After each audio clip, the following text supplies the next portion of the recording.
Bueno. Esperen para grabar de nuevo. Bueno, ahora sí. Les decía, entonces, ¿se acuerdan? Estábamos viendo procesos espontáneos y entropía, ¿sí? Entonces vamos a volver para atrás.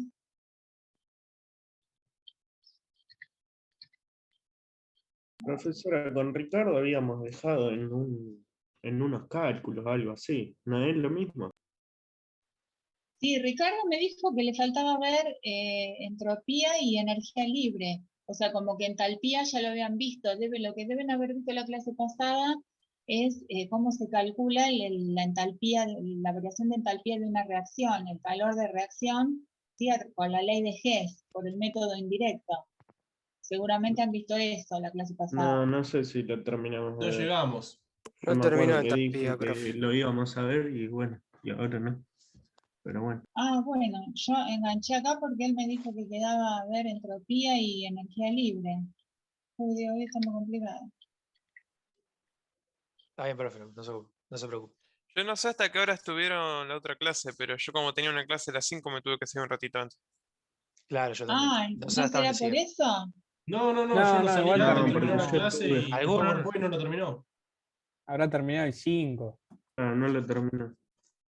PowerPoint Bueno, de él no lo terminó. vamos a puedo hacer seguir ahí, una profe, si quiere. cosa, porque con eso, como eso, él tiene que trabajarlo con el Power del, ¿sí? Yo le doy entropía y energía libre y después yo le digo a Ricardo, y bueno, cualquier cosa que le suba a la grabación, ¿sí? Sí, profe, no hay problema. Dale, dale. Puedo Bueno, seguir. bueno, esperen porque ahora estábamos acá. Entonces, vamos a ver distintos procesos que ocurren espontáneamente en un sentido, pero que en el sentido inverso no pueden ocurrir del mismo modo, ¿sí? Por ejemplo, si nosotros abrimos la llave de un gas, supónganse en este ejemplo, ¿sí? Tenemos un gas que está en expansión, ¿sí? Entonces, la expansión del gas en una bombilla, ¿sí? Que está evacuada, es un proceso espontáneo. ¿Ven? Si yo abro acá, esto está cerrado. Si yo abro acá, el gas se va a expandir en todo el volumen disponible, ¿sí? Ahora, el proceso inverso, si yo quiero que ocurra espontáneamente, o sea, reunir todas las moléculas dentro de una bombilla, eso no ocurre espontáneamente, ¿sí? Entonces, es lo que les dice acá. Si nosotros abrimos la llave, el gas se va a expandir espontáneamente a temperatura constante, ¿sí? Ahora, el proceso inverso no es espontáneo si se mantienen las condiciones de trabajo igual a cero y calor igual a cero. Es evidente que Profe, algún otro factor... Sí, disculpa que le interrumpa. Cuando decís que el proceso es, cuando habla de proceso espontáneo, ahí estás mostrando del ejemplo de las bombillas de gas. Cuando vos abrís la bombilla en gas, ambos sectores tienen la misma cantidad de trabajo y de calor, ¿no? O de claro, gas, más que nada. claro. Y cuando decís que no es espontáneo, quiere decir que no se puede reunir todo ese calor y ese trabajo en un solo sector. Sí se Claro, yo puede, no puedo, pero no estándar, digamos, así. Le Claro, tenés que quiero yo no decir el aplicar puedo proceso o inverso. volver, trabajo o calor. Claro, como muestra acá, ahí. fíjense, yo no puedo volver a reunir, ¿sí? Claro. Todas las, o sea, si el gas acá está distribuido en los dos recipientes, Sí. espontáneamente no puedo volver Hay que a reunir forzarlo. todas las moléculas en un mismo espacio. Claro. Hacer un Claro, ya trabajo para que. hacerlo, ¿sí? Sí, sí, sí. Perfecto. Entonces, lo que decimos es que tiene que trabajo que va a ser importante para que la expansión del gas sea espontánea. Entonces, otros procesos que tampoco, o sea, que ocurren espontáneamente en un sentido, pero no en el sentido inverso. Por ejemplo, un cubito de azúcar se va a disolver de forma espontánea en una taza de café, pero el azúcar disuelto nunca va a reaparecer espontáneamente en su forma original, ¿sí? El calor fluye de un objeto más caliente a otro más frío, lo inverso nunca ocurre de manera espontánea.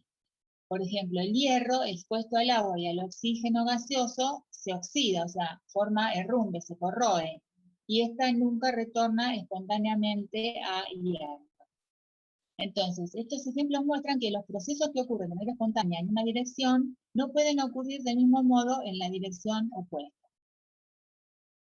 Entonces, ¿qué es la entropía? ¿Sí? Los procesos en los que el desorden del sistema aumenta tienden a ocurrir espontáneamente. La expansión isotérmica de un gas es espontánea debido al aumento de la aleatoriedad o del desorden de las moléculas de gas al expandirse. Entonces, el desorden del sistema se expresa mediante otra magnitud termodinámica que es la entropía, ¿sí? O sea, cuando nosotros entonces queremos predecir la espontaneidad de un proceso, tenemos que tener en cuenta dos factores. El factor entálpico, ¿sí? O sea, la entalpía, y el factor entrópico, o sea, la entropía.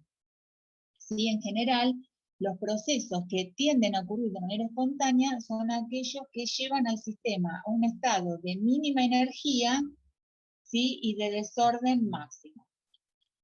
Vamos a ver qué es un proceso reversible y qué es un proceso irreversible. Un proceso reversible es aquel en el cual el cambio que sufre el sistema se efectúa de tal forma que se puede devolver el sistema a su estado original invirtiendo exactamente el cambio. Por ejemplo, el agua líquida y el agua en equilibrio, ¿sí? O sea, por ejemplo, en un estado de fusión o de solidificación. Yo puedo ir pasando, favorecer la formación de agua líquida y agua sólida, agregando o sacando calor, ¿sí? Calentando o enfriando. En cambio, un proceso irreversible es aquel que no se puede invertir simplemente para devolver el sistema y su entorno a su estado original. Cuando un sistema cambia por un proceso irreversible, debe seguir un camino diferente de calor y trabajo para regresar a su estado original. Entonces, ¿qué es la entropía? La simbolizamos con la letra S mayúscula.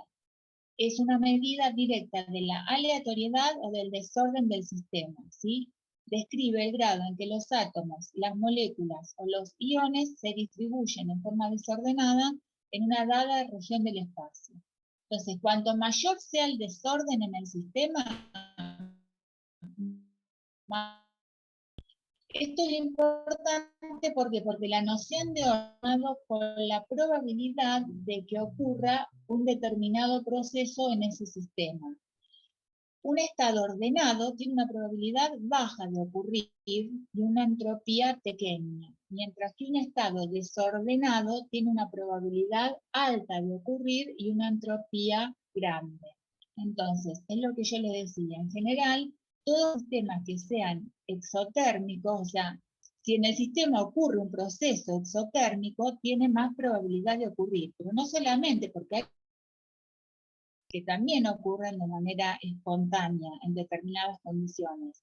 Entonces, el otro factor que hay que tener en cuenta es qué pasa con el desorden, ¿sí? Cuanto mayor sea el desorden en el sistema, más probable es de que ocurra ese proceso en el sistema.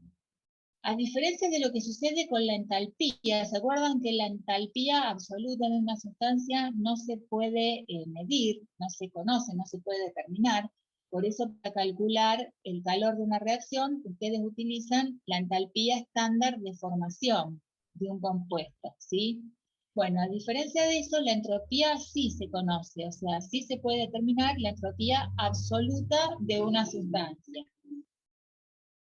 Los valores de entropía van a estar registrados para las diferentes sustancias a una atmósfera de presión y 25 grados centígrados de temperatura. ¿Se acuerdan que estas dos condiciones se denominan estándar? ¿Sí? Por eso a estas entropias determinadas a esta presión y a esta temperatura se denominan entropías estándar y se las designa con la letra S con el cerito que me está indicando estado estándar. ¿Qué unidades tiene la entropía? Unidades de Joule sobre grado Kelvin o Joule sobre grado Kelvin por mol si se refiere a un mol de... Tanto las entropías de los elementos como las de los compuestos son positivas, o sea, las entropías estándar son mayores que cero.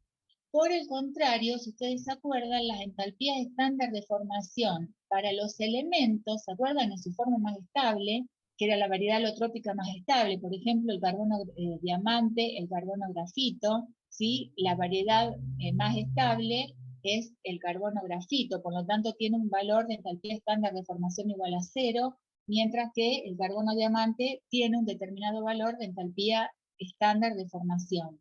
Entonces, las entalpías estándar para los elementos de la forma más estable valen 0, pero para los compuestos pueden tomar valores positivos o negativos, ¿sí?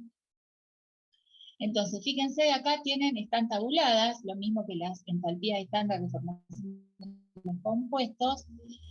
Fíjense, acá las tienen para distintas sustancias, ¿sí? Fíjense, agua líquida, agua gaseosa. Fíjense cómo es mayor la entropía, fíjense acá. Bromo líquido, bromo gaseoso. Fíjense también cómo la del bromo gaseoso es mayor la entropía por mol, ¿sí? De sustancia. Fíjense, yodo sólido, yodo gaseoso también. Carbono diamante, carbono grafito. Fíjense también, el carbono grafito, ven, es la variedad alotrópica más estable, es más ordenado. El helio gaseoso y el neón, ¿sí? Entonces, ¿por qué acá? Profe, Sí, Yo tenía una consulta. Acá nos decís que digamos, la temperatura estándar con los... No me sale el nombre. la entalpía, Antes, las condiciones de estado estándar. eso. Mm. Antes, si no me equivoco, en la unidad 3 nos habían dado que eran 0 Celsius en vez de 25. ¿Cuál es la que No, vamos a usar en esta cátedra? ¿La de 25? esperen. No, porque son dos cosas Oh. distintas. Ah, El Eso 0 pensé que era la grados misma. centígrados condiciones son de condiciones temperatura. normales de presión y temperatura, ¿sí? Ah, Condiciones normales de presión y temperatura. 0 grados centígrados o 273 Kelvin y una atmósfera de presión, ¿sí? Y el pensé volumen. que, Acá es, pensé que eran de la mano, por eso. claro, no.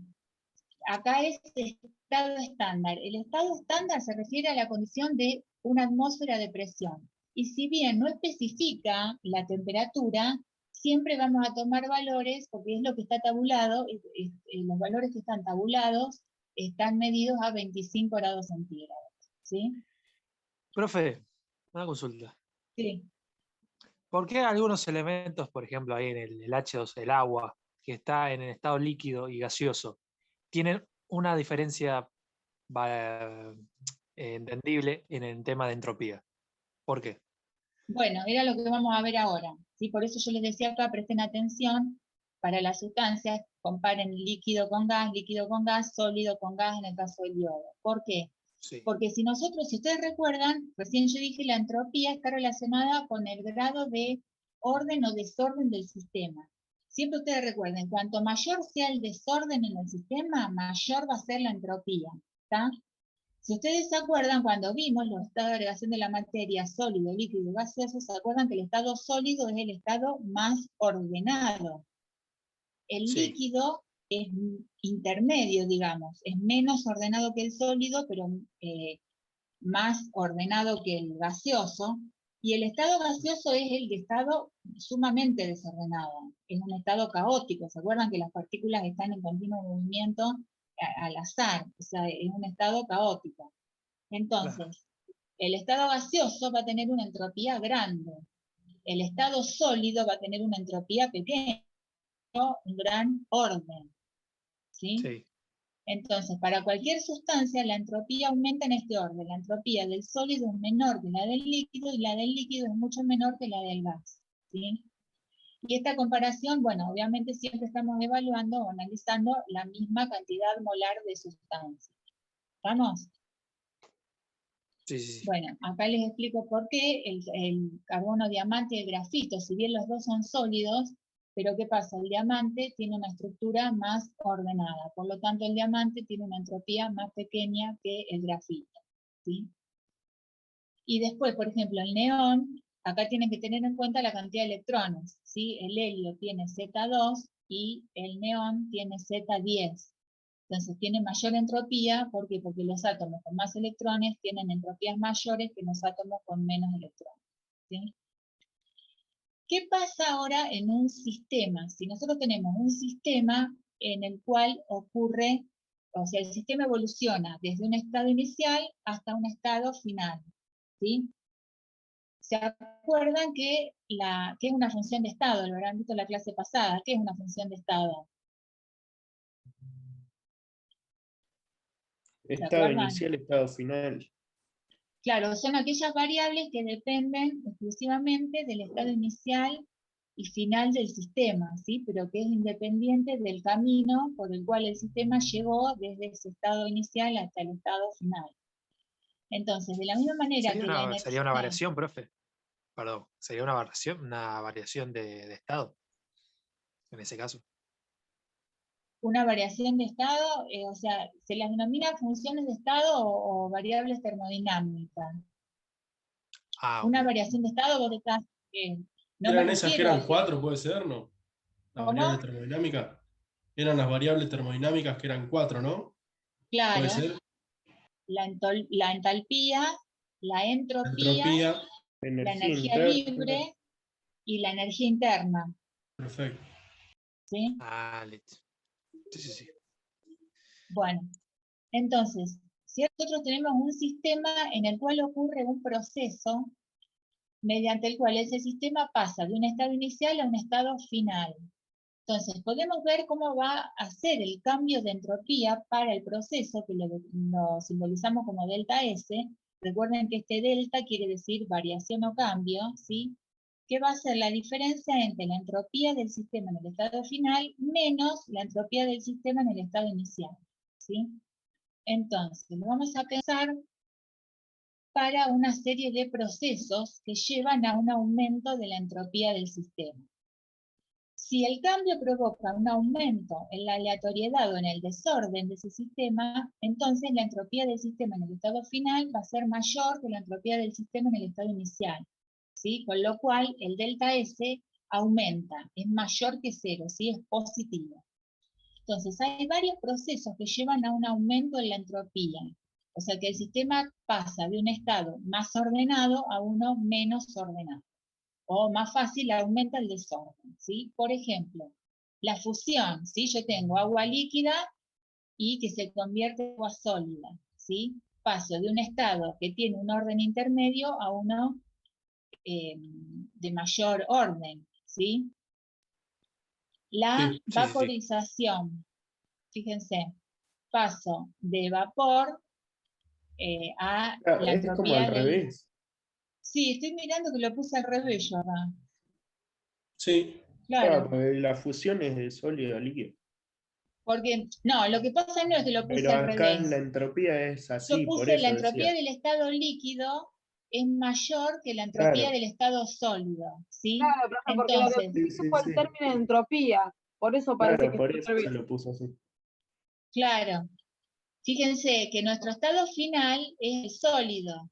O sea, acá sería la entropía del estado sólido, ¿sí? Va a ser mayor que la entropía del estado inicial, que es el estado líquido. No, al revés, perdón. No, al revés. Sí, al revés.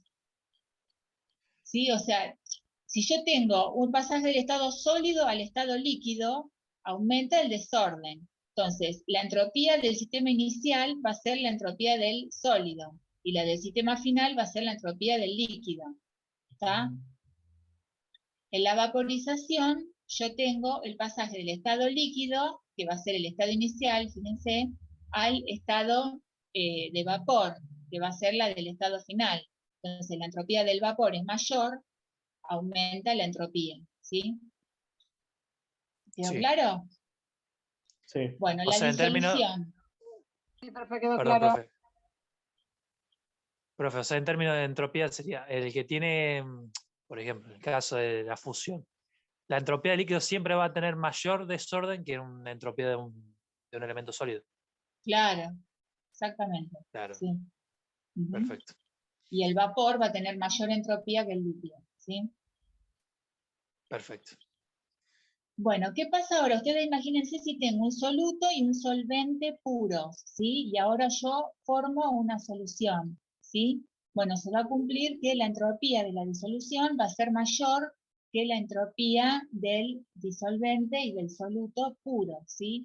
¿Por qué? Por ejemplo, si tengo un sólido iónico, cuando yo lo disuelvo en agua, la estructura cristalina se rompe, ¿sí? Que es altamente ordenada, entonces se rompe esa estructura cristalina, los iones se solvatan o se hidratan, en el caso que el solvente sea el agua, y se liberan, ¿sí? Entonces se pierde parte de ese orden, en consecuencia, la disolución tiene mayor desorden que el soluto y el solvente puro, ¿sí? Y después el calentamiento de un cuerpo, ¿sí? O de un sistema. Por ejemplo, si yo paso a una temperatura 2 mayor que una temperatura 1, el desorden en el sistema que está a mayor temperatura va a ser mayor, ¿sí? Entonces, cuanto mayor es la temperatura del sistema, los diferentes tipos de movimiento molecular, ¿se acuerdan que son los movimientos de traslación, los movimientos de rotación y de vibración? Van a tener mayor energía. Entonces, de esa manera va a aumentar la aleatoriedad a nivel molecular y eso se traduce en un aumento de la entropía, ¿sí? Profe, ¿podría repetir el tema de, perdón que la vuelvo a interrumpir, el tema de la entropía de la disolución? Que hay una parte que no puedo entender ahí. Claro, acá, miren, acá ven, tienen el ejemplo, fíjense. Paso del sólido al líquido, el líquido tiene mayor desorden, entonces la entropía final es mayor que la inicial, entonces el delta S aumenta. Lo mismo acá, pasó de líquido a gas. Acá tengo, fíjense, el soluto y el disolvente puro. Fíjense que acá tengo, en el disolvente tengo un cierto orden, y en el soluto también, es un estado ordenado, ¿sí? El soluto está más Cuando yo- ordenado que el disolvente, ¿no? Claro, Claro. sí, sí. Porque fíjense, si el soluto es un sólido iónico y el disolvente es el agua, ¿sí? Obviamente acá voy a tener mayor orden. Entonces, cuando este soluto yo lo disuelvo en el solvente, ahora las partículas se van a mezclar y se va a romper la estructura cristalina de ese soluto. Se rompe, ¿sí? Entonces se pierde parte del orden. O ¿Sí? sea que Entonces el sistema... profe, o sea que la entropía de la disolución ocurrirá con mayor desorden en el caso del disolvente, dependiendo del solvente o del soluto. Si hay más solvente, la disolución va a ser alta. Y si hay más soluto, la disolución va a ser menor, ¿no? La entropía de la disolución va a ser menor si tiene más soluto.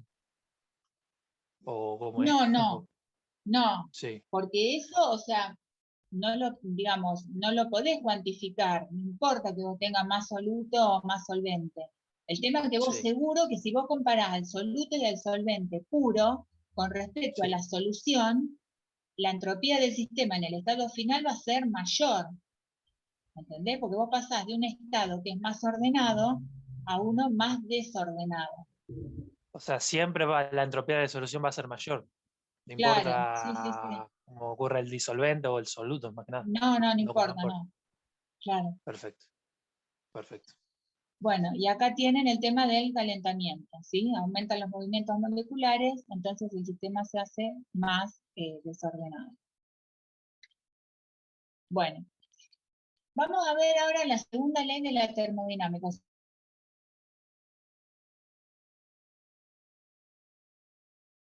¿Se le cayó? ¿Se cortó? Sistema, ¿cómo? Se Ahí le se escucha, ahí se recortó. escucha. No, se había cortado. No escuchamos ¿Cómo no nada se de corta, la profe? ¿Me diapositiva todavía. escuchan? Sí, Sí, ahora ¿Se sí. ahora te escuchan escuchamos, profe. ustedes? Porque hay Sí, trueno, Franco, se te escucha. hay tormenta. Sí, por está. ahí.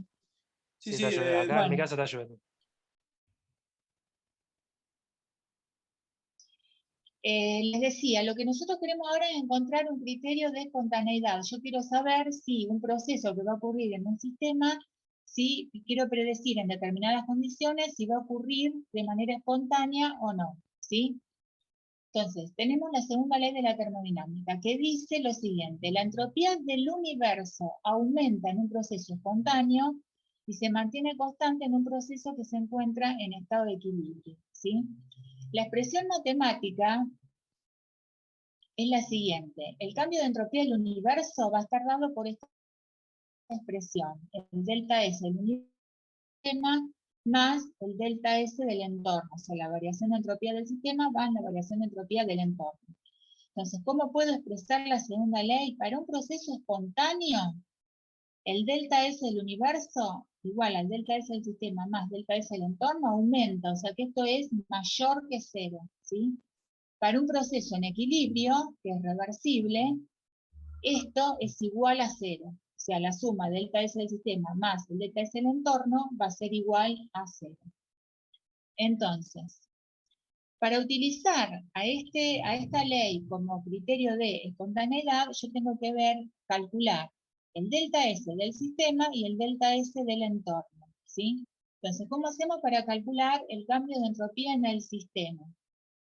Tenemos un sistema representado por esta ecuación general. Supónganse A moles de A reaccionan con B moles de un reactivo B para formar C moles de producto C más D moles de producto D.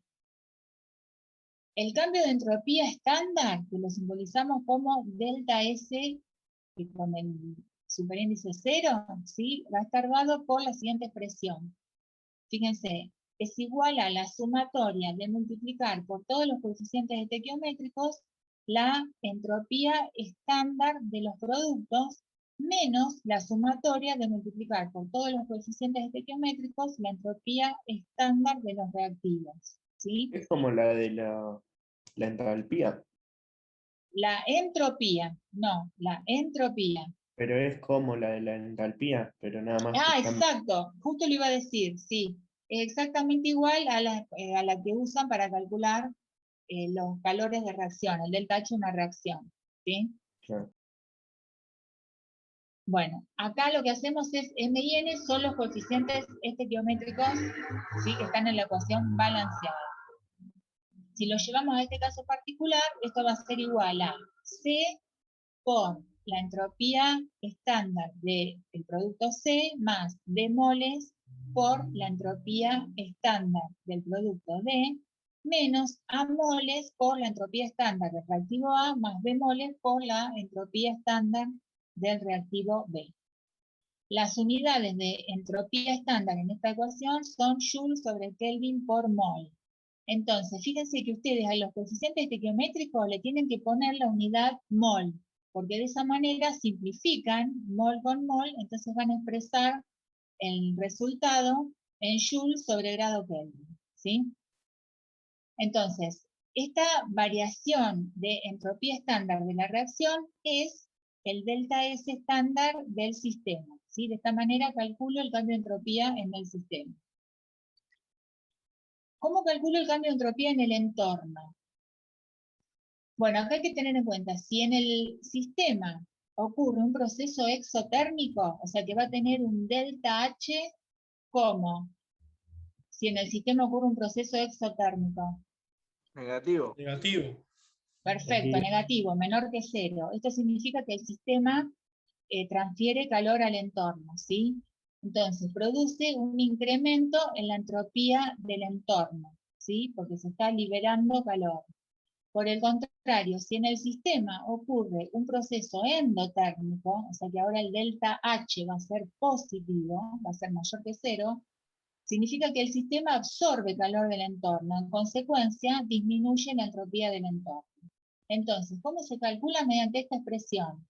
El delta S del entorno va a ser igual a menos el delta H del sistema dividido la temperatura absoluta, ¿sí? Recuerden que mayúscula es temperatura absoluta. Entonces, Profe, ¿la temperatura va a estar expresada en grados Kelvin o en grados centígrados? sí, 100 grados Kelvin, por eso dije acá temperatura absoluta, es la T mayúscula, ¿sí? Ah, listo. En, No había entendido. en Kelvin, ¿sí? Perfecto. Bueno, entonces, si ustedes quieren saber si en un determinado sistema ocurre un proceso de manera espontánea, yo tengo que calcular el delta S del sistema, el delta S del entorno, sumarlos y ver qué pasa con el delta S del universo. Si aumenta, ese proceso va a ser espontáneo. Si me da lo contrario, obviamente, ¿sí? Va a ser espontáneo en el sentido inverso. Entonces, ¿qué sucede? Esto es, digamos, más dificultoso. Por lo general, el cálculo de delta S del entorno es complicado. O sea, es más dificultoso porque hay que ver qué pasa en el entorno, en el sistema. Entonces, es poco práctico utilizar el delta S del universo como criterio de espontaneidad.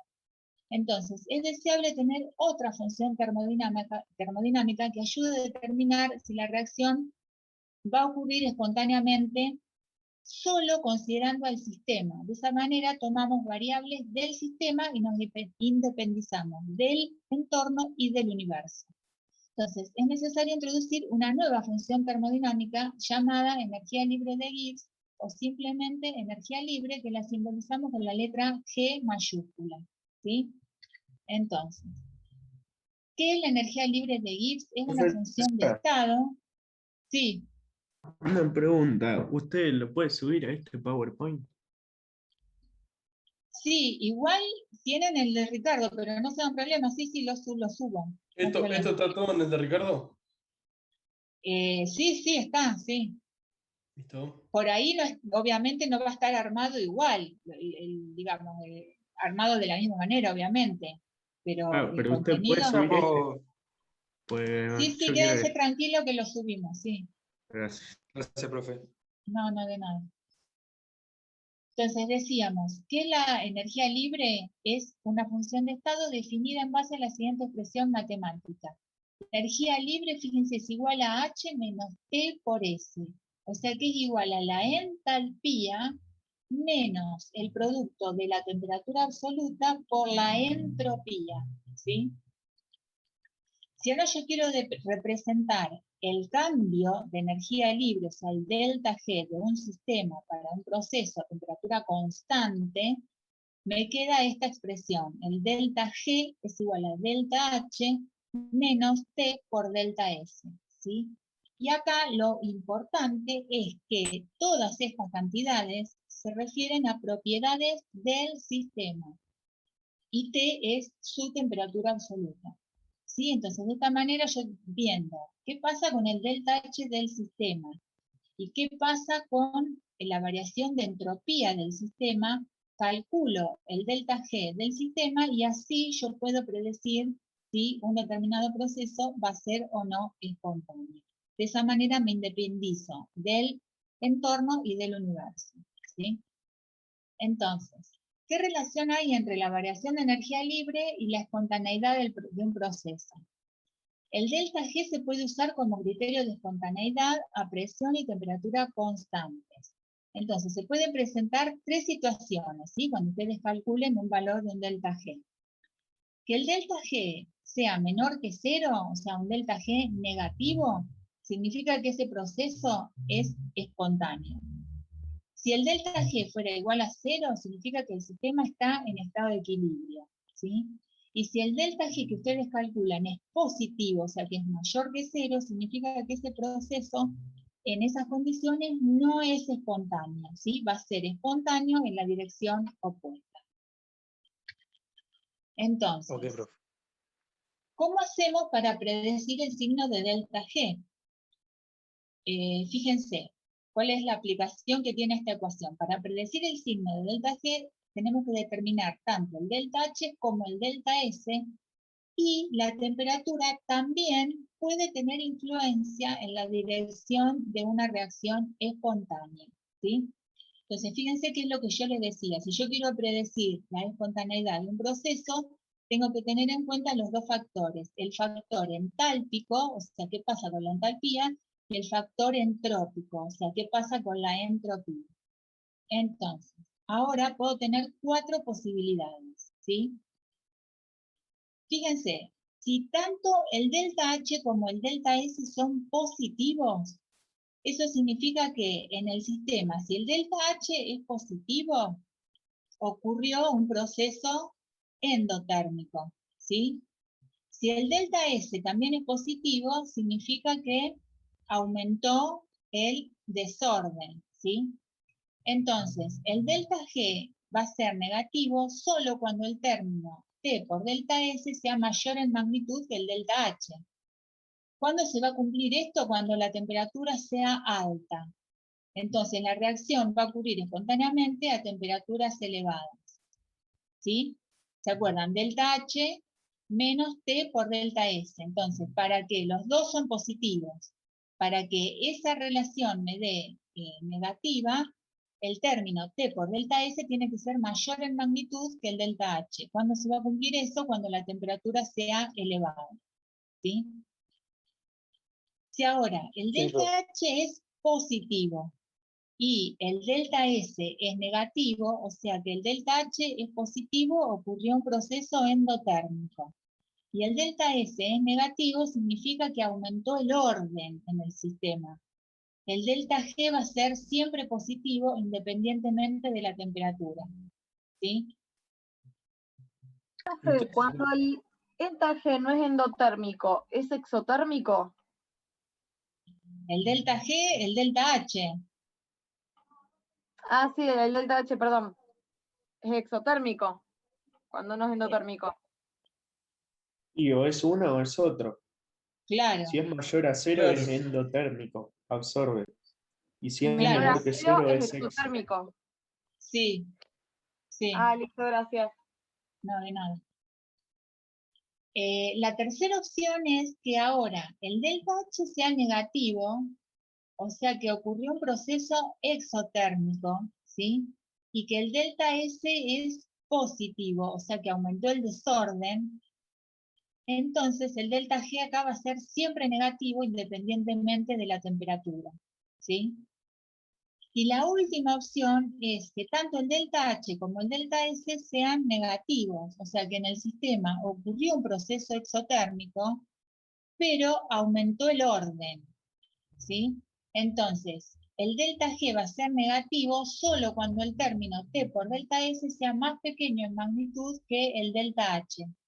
¿Cuándo se va a cumplir esa condición? Cuando T sea pequeño, o sea que el proceso va a ser espontáneo a bajas temperaturas, ¿sí? Eso lo tienen que pensar con la ecuación. Entonces, lo que sí Profe, recuerden entonces que todas estas variables se refieren a el sistema, son propiedades del sistema. Variación de energía libre del sistema, variación de entalpía del sistema y variación de entropía del sistema. ¿Sí? sí, sí.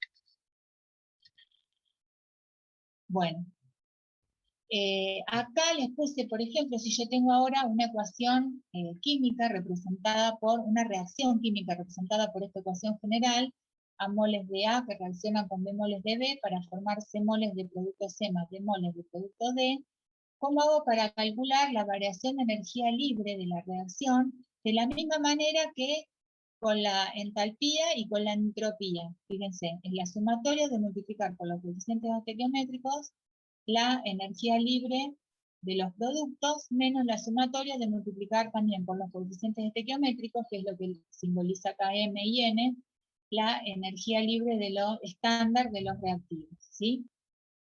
Y acá tienen la ecuación, digamos, eh, avanzada, digamos, ¿sí?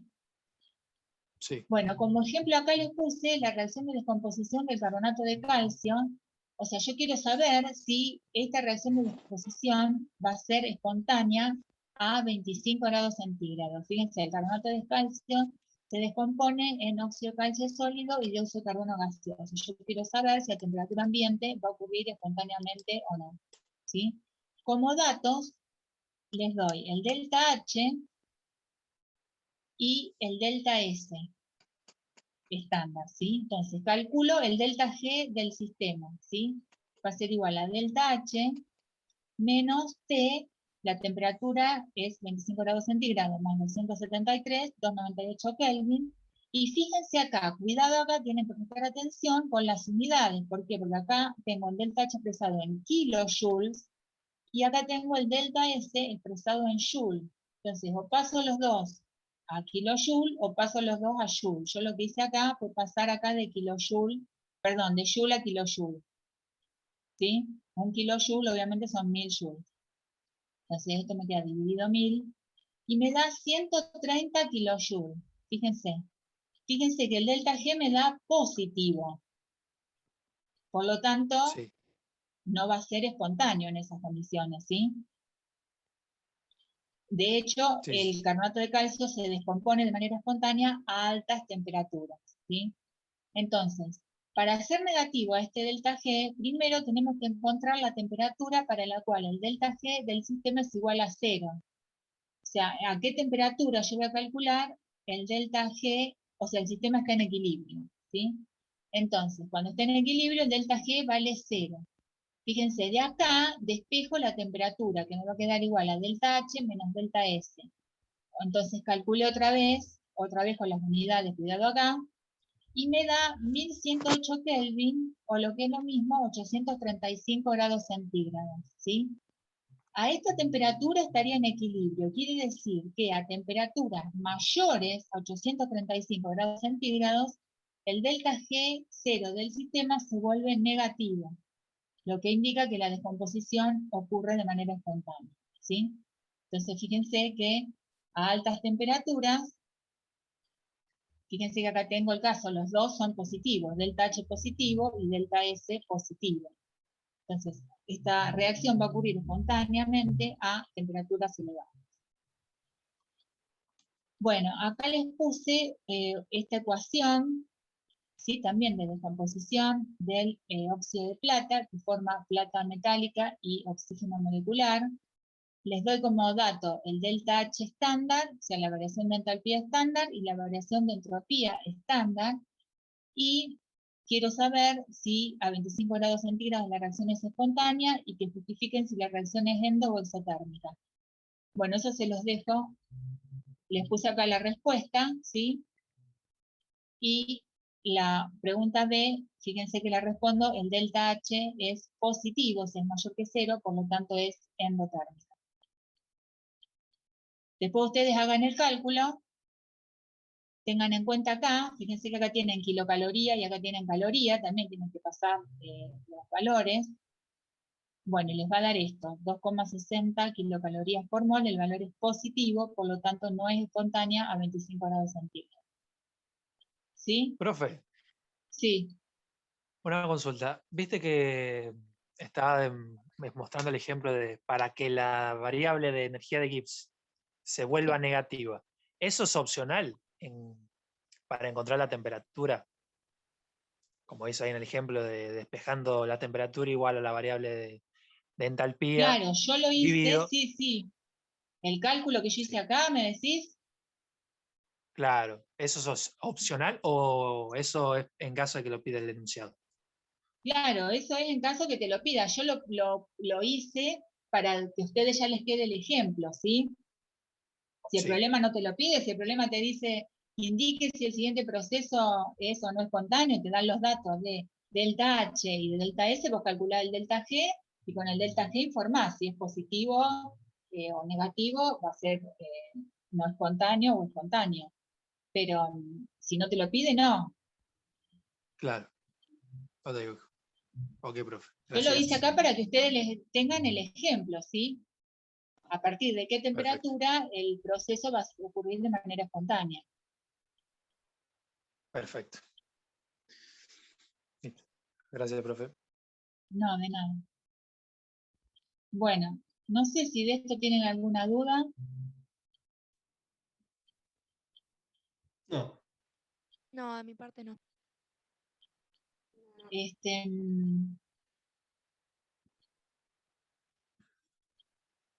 Bueno, no sé si... bueno, quedamos que yo le digo a Ricardo entonces. Sí, de la última parte del método de Gibbs, ese no lo dio. En la entalpía. Claro, y La una ley de G, ecuación dicen de... ustedes. Claro. Bueno, le digo a Ricardo, ¿sí? Igual, Bueno. acá, por ejemplo, si yo le subo acá el power mío, esperen que estoy volviendo, a ver si llega el ejemplo. Acá, a esto dicen ustedes, a la ley de Hess. Determinar Claro, el delta H mediante el método indirecto. los métodos directos Eso e no lo indirectos. vimos. Yo porque me retiré antes, por eso yo no lo vi el tema. No, pero no lo No vimos. lo dio. Yo me quedé hasta el final y eso no lo dio. Claro, yo también me quedé y no lo dio. Bueno, si quieren lo vemos rapidito porque es sencillo. El método directo es sumamente sencillo porque en el método directo ustedes lo que hacen es aplicar la expresión que vimos antes, nada más que aplicada a la entalpía estándar de formación. Profe. ¿Sí? Por ejemplo, fíjense esta ecuación. Tengo el carbono grafito que reacciona con el oxígeno gaseoso para formar dióxido de carbono. Profe, le están hablando. Sí, perdón. No, te decía que yo salgo porque ahora tengo otra clase. Sí, no hay problema, chicos, salgan. El que se tenga que ir, vaya, no hay problema.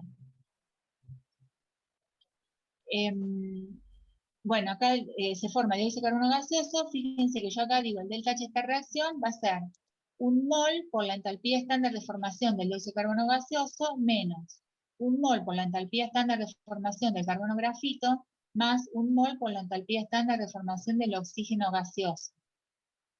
Que en este caso valen 0 estas dos, porque por convención la entalpía estándar de formación de cualquier elemento en su forma más estable vale 0, ¿sí? Entonces, en este caso, directamente yo sé que el delta H de esta reacción me va a dar la entalpía estándar de formación del dióxido de carbono gaseoso, ¿sí? Que es el método directo para calcular la entalpía estándar de formación de un compuesto. En el método indirecto yo aplico la ley de Hess, ¿sí? Entonces, fíjense, por ejemplo, yo quiero determinar la entalpía estándar de formación del metano gaseoso. Esto es lo que yo quiero conocer. Entonces, planteo la ecuación termoquímica correspondiente, ¿sí? La ecuación de formación del metano gaseoso a partir de sus elementos. Carbono grafito más hidrógeno gaseoso, metano gaseoso. Obviamente balanceo la ecuación. Entonces, a mí me van a estar dando como datos estos. Me van a estar dando la entalpía estándar de combustión del metano, la entalpía estándar de formación del dióxido de carbono gaseoso y la entalpía estándar de formación del agua líquida, ¿sí? Entonces, lo que yo tengo que hacer es, con estos datos, plantear las 3 ecuaciones termoquímicas, ¿sí? Planteo la ecuación de combustión del metano gaseoso. ¿Se acuerdan que la combustión es cuando un compuesto, que generalmente es con carbono e hidrógeno, o puede ser carbono, hidrógeno y oxígeno, reacciona con el oxígeno molecular y se genera dióxido de carbono gaseoso y agua, ¿sí? Entonces, planteo la ecuación de combustión y la balanceo, ¿sí?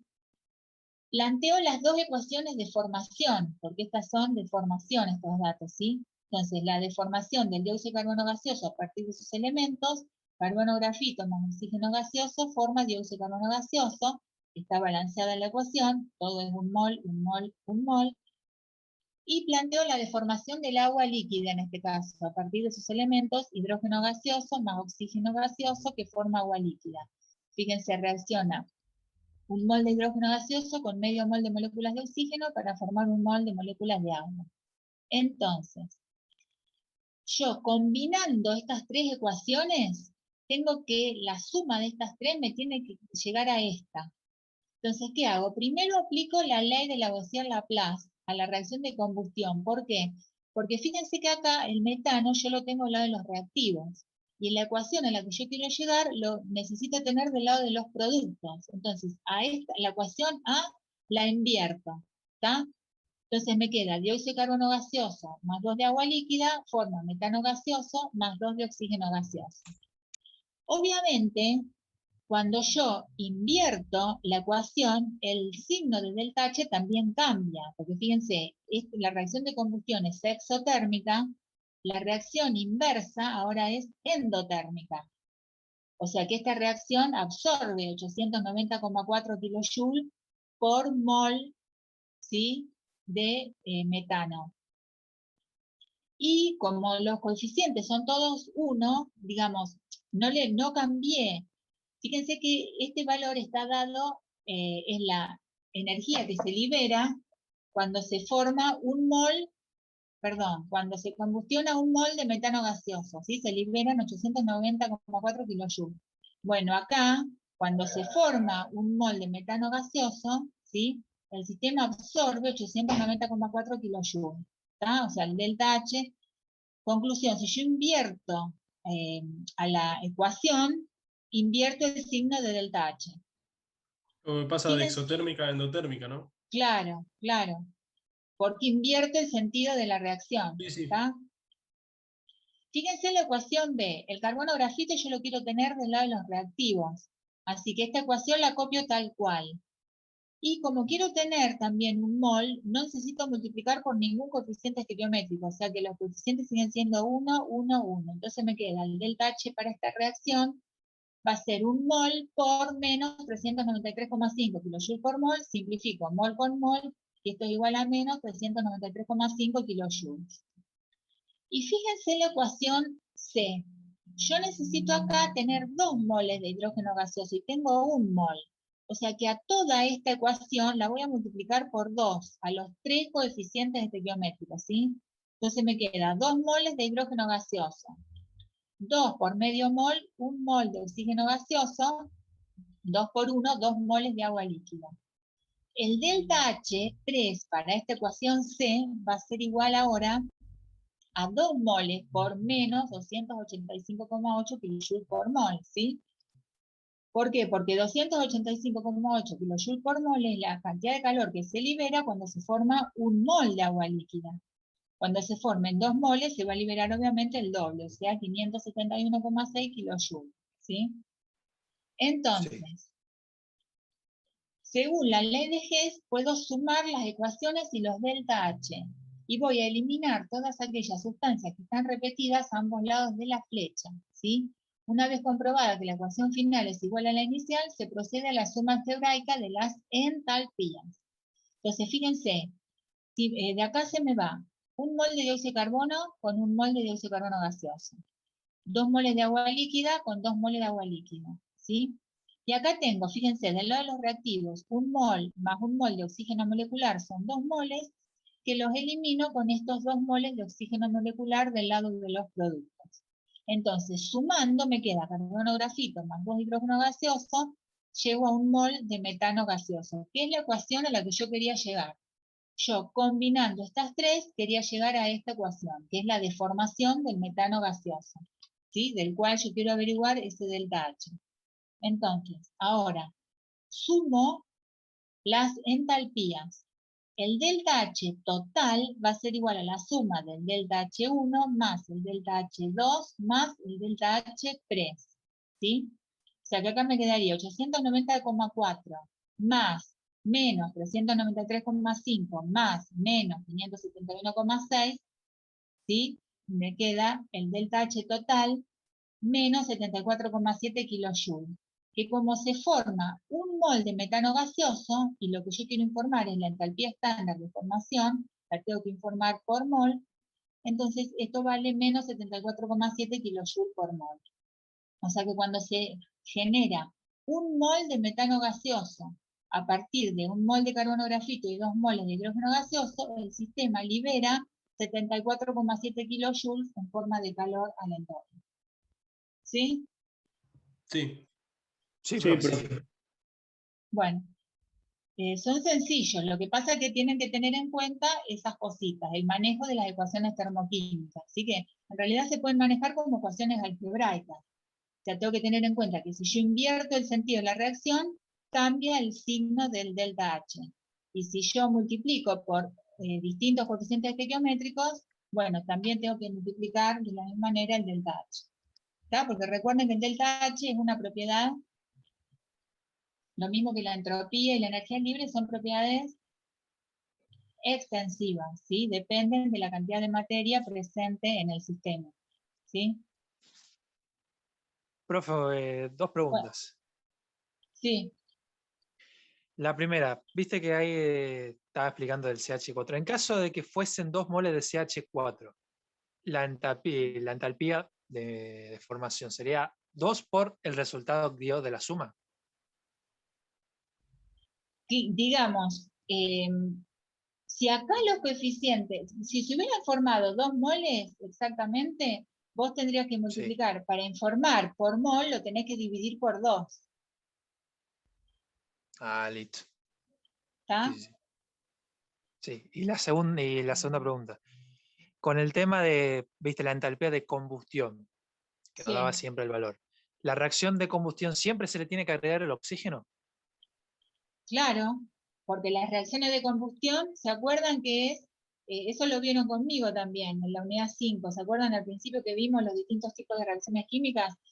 Siempre reacciona un hidrocarburo, que son compuestos formados por carbono e hidrógeno, o puede ser formado por carbono, hidrógeno y oxígeno. Esos compuestos reaccionan con el oxígeno molecular, ¿sí? Para generar dióxido de carbono y agua. Perfecto. Dale, listo. Gracias, profe. No, de nada. Listo, profe. Bueno, ¿listo, chicos? Listo, nos vemos. Listo. Nos vemos, chicos. Buenas tardes. Nos vemos. Chao, abuelo.